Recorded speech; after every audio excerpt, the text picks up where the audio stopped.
தலைவர் அவர்களோட அடுத்த மக்கள் சந்திப்பு நிகழ்ச்சி பற்றி எல்லாருக்குமே ரொம்ப ஆர்வமாக தான் இருக்குது. இதற்கான திட்டமிடல் போயிட்டு இருக்கு. விரைவில் அதிகாரப்பூர்வமான அறிவிப்பு வரும். இல்லை, அதுதான் அது நாங்கள் இன்னும் பேசிகிட்டு இருக்கோம். இன்னும் முடிவாகிறப்போ நாங்கள் சொல்லுவோம். கண்டிப்பாக இதில் இந்த வேட்பாளர்கள் அறிவிப்பு அப்படின்னு சொல்லி 2-3 தடவை தகவல்கள் பரவிட்டே இருக்காங்க.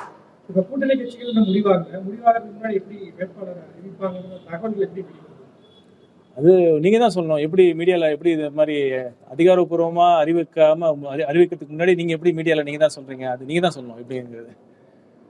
நேற்று கூட்டத்தில் விஜய்க்குடைய பேச்சினுடைய அடிப்படையில் எடுத்துக்கிட்டா அதிமுக பாஜக கூட்டணிக்கு வாய்ப்பே இல்லைங்கிற ஒரு முடிவுக்கு வர முடியும்.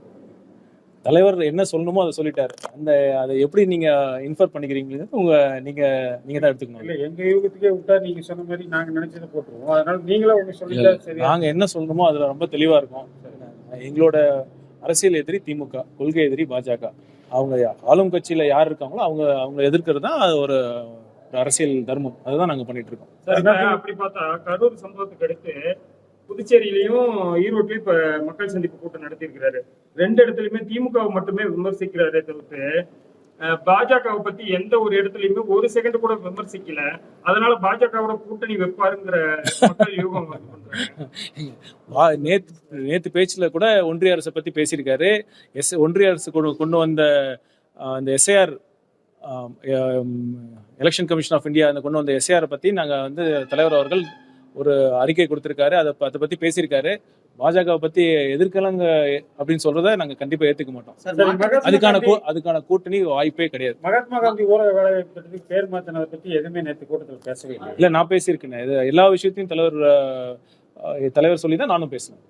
போனா வெளியில இருந்து வரவங்களை முழு மனசோட எல்லா நிர்வாகிகளும் ஏற்றுக்கொள்கிறார்கள். அதுதான் இதோட நிலைமையா இருக்கு.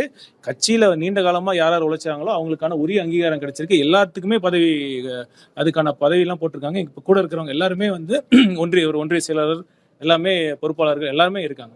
திருச்செங்கோடு தொகுதிக்கு நீங்க நிக்கிறதுனாலதான் தேவனாங்குறிச்சி, எலச்சிக்கொலை இந்த மாதிரி ஆலோசனை கூட்டங்கள் நடத்திட்டு இருக்கீங்க.